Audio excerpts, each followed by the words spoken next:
Now let's quickly recap AWS Lambda and API Gateway.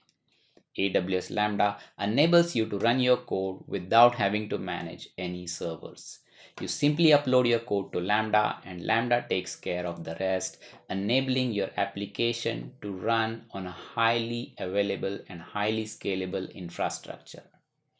Each piece of code that you upload to Lambda is called as a Lambda function, and it runs as an independent self-contained microservice.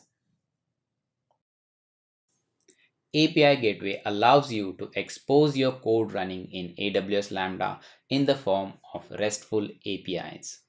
RESTful APIs are the APIs that follow a client-server model, where client is stateful but server is completely stateless.